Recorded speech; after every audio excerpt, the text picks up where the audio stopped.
Okay, how long have I got? About 5 minutes. Oh, come on, no one could build an arbitrary model of the relationship between wheat yield and climate and then fit that to data and make predictions in 5 minutes, right? Well, unless they had, which is a prototype research tool that we put together here at Microsoft Research. My name is Purves, I'm the head of the Ecology and Environment Group. You can go to this thing, it's just spinning up at the moment. It takes a few seconds to load itself in.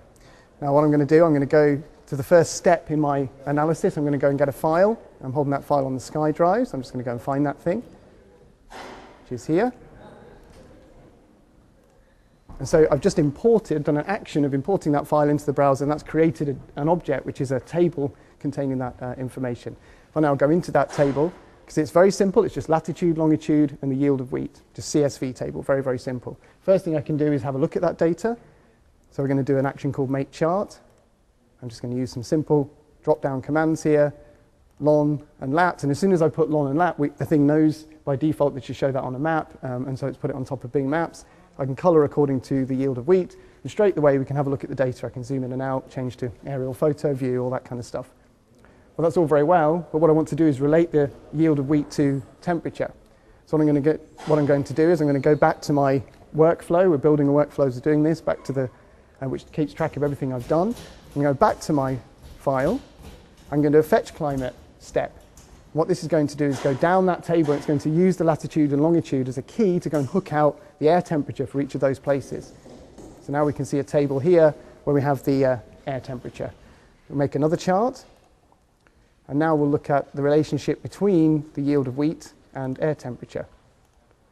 And what we can see here is there's a humped relationship, so the yield of wheat tends to peak at intermediate temperatures, which is something like we'd actually see here in Britain. Okay, that's all very well, but now what I'd like to do is define then a model, a scientific model that would capture that pattern. So I'm going to start again, go to this step called design model, and I'm going to type in wheat here. I'm going to pick a couple of small options, and what I'm able to do now is just using this point and click, define a relationship between the yield of wheat and air temperature. All very well, we can read about this. This is a humped relationship, which is the kind of thing I want, but it's really important to realize that I'm not restricted to just the options in the point and click.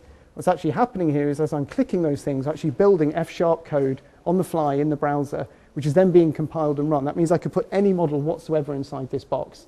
It could be a complex model of the spread of Ash-Dieback disease. It could be a complex model of global malaria spread, or any other form of model, even financial model or anything at all. I'm just going to go back to the designer now. So that's all very well. Now I'm just going to pull just a couple of small options out here, which I won't bore you with. And we're nearly done now, and I guess we're nearly done on my 5 minutes too. So now I have this model, and what I'm going to do is take that model and combine it with the data that I had earlier. And that's in an estimate parameter step here. I need to supply my model, which I've done, my response variable, which is the observed yield of wheat, which is here, my environment, and then I've specified enough to run a fully blown MCMC Bayesian analysis, as it's called. And this for us ecologists, or computational ecologists like me, this is almost like the CERN particle accelerators, you know, the way that they smash particles together and get crazy stuff out. Or what we're able to do with this information technology is take ideas and data and smash those together to get incredible insights about what's going on and make useful predictions. So we've just smashed those together in the browser. This gives us a chain of parameters, as they're called. From those chains of parameters, we're able to analyze them. Have a look here. We can see the uncertainty on the optimal temperature for growing wheat. We can also then, and actually I can see that hasn't worked because I haven't run the step for long enough. So I'm going to go back to my provenance here, and I'm going to look at my estimate parameter step, and I'm going to run it for a bit longer. I think they had similar problems at CERN, right? It took them a little while to find the Higgs boson.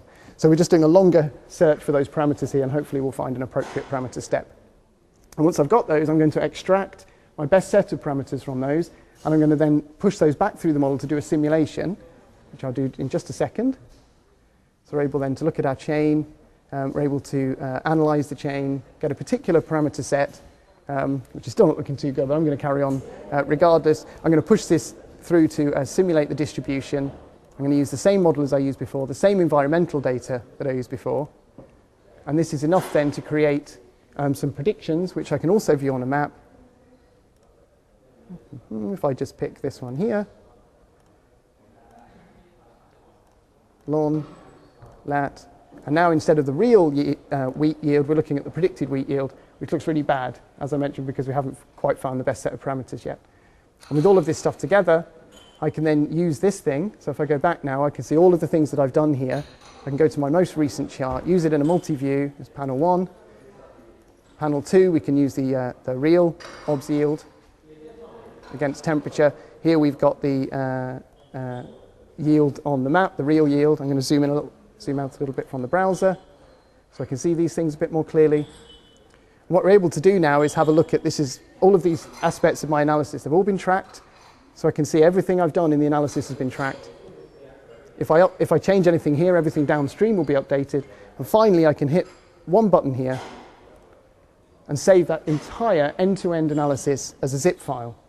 I can then close down my browser. I could email that to you.